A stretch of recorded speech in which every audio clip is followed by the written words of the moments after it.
The little boy stood alone on the front porch with tears running silently down his face, clutching a faded stuffed rabbit that had clearly been loved for years. Behind him, the enormous mansion looked cold, lifeless, and strangely empty despite its wealth. The woman who had arrived expecting nothing more than another babysitting job paused before ringing the bell. Something about the child's frightened eyes told her this wasn't a house that simply needed someone to watch a child. This was a home that had forgotten how to feel love.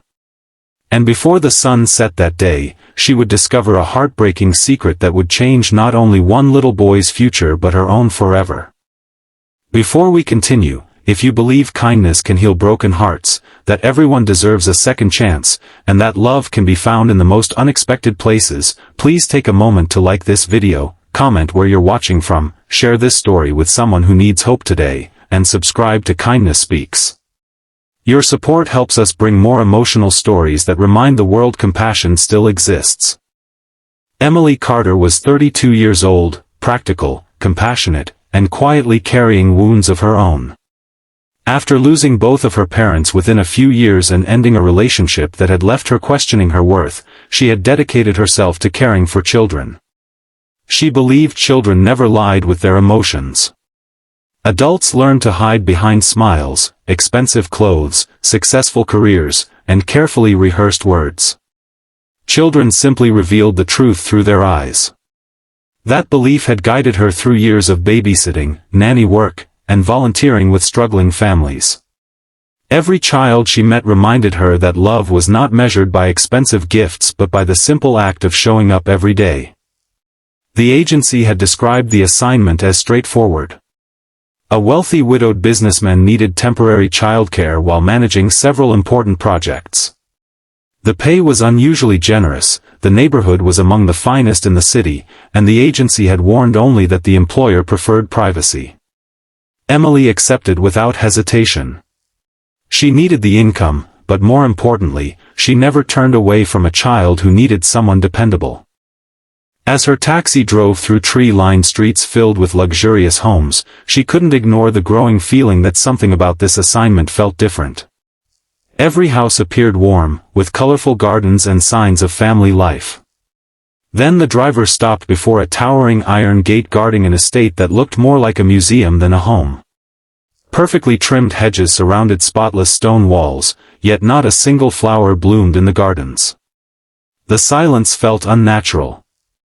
When the gates opened automatically, Emily walked toward the front entrance carrying only a small bag and a hopeful smile. Before she could knock, she noticed the tiny figure standing quietly on the porch. The boy looked no older than 6. His blonde hair was slightly messy, his blue sweater hung loosely from his thin shoulders, and he hugged a worn stuffed rabbit so tightly it seemed to be the only thing keeping him together. His eyes were swollen from crying, yet he made no sound. He simply stared at Emily as though he had been waiting for someone for a very long time.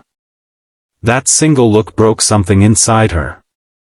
She smiled gently, introduced herself, and bent down to his level. The boy didn't smile back. Instead, he whispered so softly that she almost missed it. He asked if she was going to leave too. Emily's heart tightened. She had never met this child before, yet his first question wasn't about who she was. It was whether she would disappear like everyone else. The front door opened before she could answer. Standing there was Daniel Brooks, a successful entrepreneur whose face reflected years of exhaustion rather than luxury. At 38, he possessed everything money could buy except peace. His tailored suit couldn't hide the dark circles beneath his eyes or the grief that lingered in every movement.